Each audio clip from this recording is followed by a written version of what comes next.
Então, eu acho que estão surgindo várias outras escolas na rede. Né? E tem outros projetos. Por exemplo, tem uma escola na Zona Leste com um projeto de polivalência há mais de 20 anos. Né? Então, tem outras coisas. O importante, pegando já um gancho nessa história, de que como é que um projeto desse acontece numa escola, eu acho que assim, cada escola tem que construir o seu próprio projeto, a partir da realidade que ela tem, da comunidade. Tem que ser uma briga que eu acho que é um pouco isso, porque para você construir um projeto coletivo é muito difícil, pelo menos na minha experiência foi muito difícil. Porque no primeiro momento cada um achava que era a escola é o lugar que eu chego e eu faço o que eu quero. Então, por exemplo, até essa história do livro didático, como que era escolhido o livro didático? Eu tinha um professor que estava naquele ano na escola, ele escolhia o livro. Daí ele ia embora no final do ano da escola, chegava o livro que ele tinha escolhido, só que era outro professor que tinha que usar. Daí o professor falava assim, não, eu não vou usar porque esse livro não é o que eu gosto de usar. E o livro ficava lá, guardado. Então, numa perspectiva de trabalho coletivo, isso tudo muda. O projeto não é mais nem meu, direção, nem da coordenação pedagógica, nem dos professores, é de todos. Né? Ele passa por todos, é muito diferente.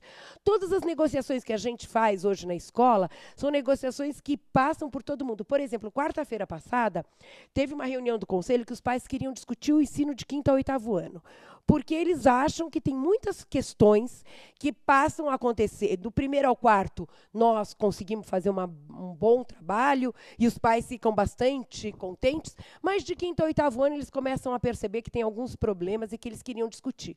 Os pais pediram essa reunião numa assembleia de pais, dessa assembleia de pais foi para o conselho de escola e a gente tirou uma reunião que era de todos os educadores e da comunidade para discutir o ciclo 2. Foi uma reunião imensa, com mais de 100 pessoas, na quarta-feira, para discutir o ciclo 2. E foi coordenada por pais. Né? Então, eu penso que esse projeto não é mais é de todo mundo. Né? E ele tem que ter a responsabilidade de todos nós no fazer dele. Porque se a gente acha que a gente já fez tudo, está completamente enganado. Eu falo assim, quando eu penso que eu vou poder descansar, não dá, porque tem mais, as coisas estão pipocando de novo, tem que refazer, tem que pensar de novo, enfim. É um projeto nessa perspectiva. Olha, não, a Heliópolis é dentro de um lugar bastante periférico. Você conhece lá? Então, não é? É bem complexo o lugar. Eu gostaria de levar a ideia para o Jardim Apurá. Então, a ideia é passar para o diretor. Você pega lá o pessoal, traz para o Amorim, eles ficam no Amorim. Né? Então, gostaria de pegar a ideia, né? Bacana. E passar para ele, de repente. A gente, por exemplo, a gente se inspira, né? A inspiração, porque a gente se inspirou na Escola da Ponte. A gente não faz o que a Escola da Ponte faz. Nem se a gente falar que faz, a gente está mentindo. O Pacheco vai bater na gente. Não é nada disso. Mas é a partir daquela experiência, o que serve para a gente? O que a gente acha importante enquanto comunidade? Eu acho que é totalmente possível, desde que a escola queira. Eu acho que todos os... Olha, se a gente pegar a LDB hoje, que diz que cada escola tem que construir o seu próprio projeto, é possível para qualquer escola. E eu acho que o secretário do Estado é um pouco melhor agora, né? Eu estou achando, pelo menos as declarações dele têm sido um pouco melhores do que a que estava a anterior, no governo Serra. Eu acho que, enfim, pelo menos ele está pensando coisas interessantes.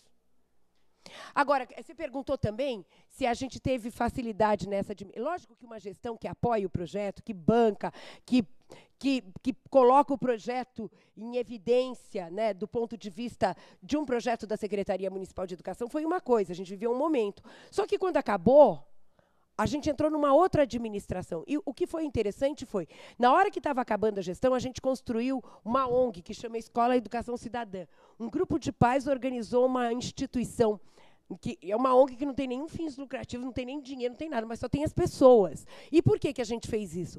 Porque a ideia é que essas pessoas, que são pessoas da comunidade, da região, e muitas que nem são da escola, mas que estejam presentes dentro dessa movimentação política. Porque se entra uma administração, a gente não sabe o que vai acontecer com o projeto.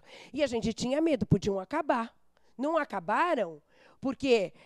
Naquele momento, o projeto estava em evidência. Eu acho assim, o projeto estava em muita evidência Então, não era político terminar. E aí o Pinotti, por exemplo, quando entrou a administração do Serra, o Pinotti veio ao Amorim, viu como era o projeto, perguntou o que era importante. Daí que começou o São Paulo é uma escola com as oficinas. Porque a gente dizia que precisava de dinheiro para pagar as oficinas naquele momento.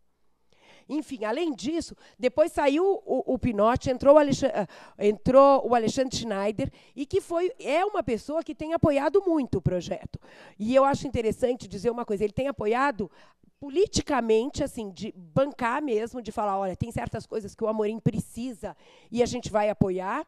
E outra coisa interessante foi que quando ele pegou o resultado da primeira prova São Paulo, ele me ligou imediatamente. Ele falou assim, olha, Ana, se eu já admirava o processo de vocês, porque os pais têm tido muita conversa, porque a gente escreveu um documento, se vocês abrirem o site do Amorim, está lá, chama Proposta de Autonomia das Escolas, de uma rede de construção de uma rede de autonomia para as escolas municipais.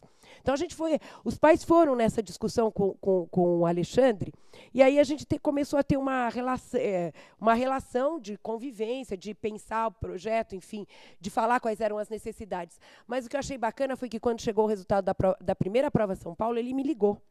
E ele disse, olha, Ana, se eu já admirava o projeto da escola, eu admiro mais. Porque na hora que me puseram o resultado da prova São Paulo em cima da mesa, a primeira escola que eu fui olhar o resultado foi do Amorim. Né? Então, isso passa para nós da escola assim, como uma responsabilidade muito diferente do que as outras escolas. Porque as outras escolas dizem assim, se o menino não está indo bem, também a secretaria fez, foi a secretaria que fez.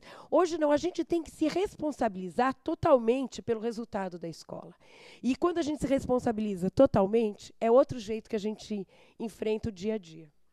Eu sinto isso na prática da escola, de todos os educadores. Hoje é muito bom trabalhar com os professores que trabalham no Amorim. Lógico que, de vez em quando, chega um que não tem nada a ver com o projeto e que fala, olha, eu não quero esse projeto, só que ele tem que ficar até o final do ano. Então, por isso, cada vez mais, um professor que fala que vem para o Amorim precisa vir, olhar o projeto, ver se quer isso para a vida dele, porque o projeto quebra os muros da escola e da casa. Às vezes, a gente fica muito mais tempo na escola do que na casa. É um projeto que exige isso. Oi, eu sou Terezinha. Como a Ana também, fui diretora de escola, né? Acabei de aposentar há pouco tempo. E eu quero estar parabenizando a Ana aí por estar 16 anos no Amorim. Eu acho que o Amorim continua nesse projeto também porque tem pessoas que continuaram lá, né? Aqui no Jardim Míria, na mesma época, acho que do Amorim, se tem 16 anos também, a gente estava aí, o Mauro está aqui, a Neide também acompanhou lá. A gente também teve a escola Carlos Augusto, né, que era Santo Afonso, que também passou por um projeto parecido com essa, né, em termos de construção. É interessante porque, se a gente olhasse a história, várias escolas, mesmo o Campos Sales, também na mesma época iniciou. Por até uma outra vivência. Né? A gente teve no Carlos Augusto, quando eu fui para lá, a gente teve o assassinato de alunos na porta da escola. E esse assassinato fez com que a escola repensasse o seu papel, né? Obrigasse aí, porque aí o medo imobiliza, o medo faz com que a gente reveja as nossas posturas. E foi super interessante também. Eu acho que o que mudou também foi um projeto que a gente também teve, o financiamento da Fundação Crer para Ver, que era Dançar na Escola, que também era um projeto de capoeira.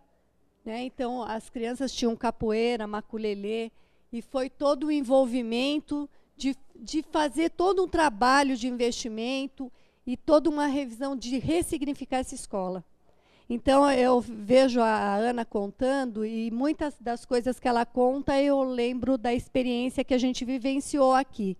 A gente não tinha a USP, mas a gente tinha vários companheiros. Né? Eu estava lembrando de uma exposição que a gente fez do Sebastião Salgado, que o Mauro emprestou as fotos, e que a gente fez, foi todo um projeto de construção, de releitura, de construir. A gente tinha a padaria comunitária no Jardim Míria.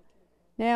os alunos visitavam essa padaria, fazia pão, a gente não tinha, mas assim, é interessante que muitas das coisas que vocês fizeram no outro processo, na mesma época, a gente também estava realizando aqui no Jardim Miriam. De uma outra maneira, de uma outra forma.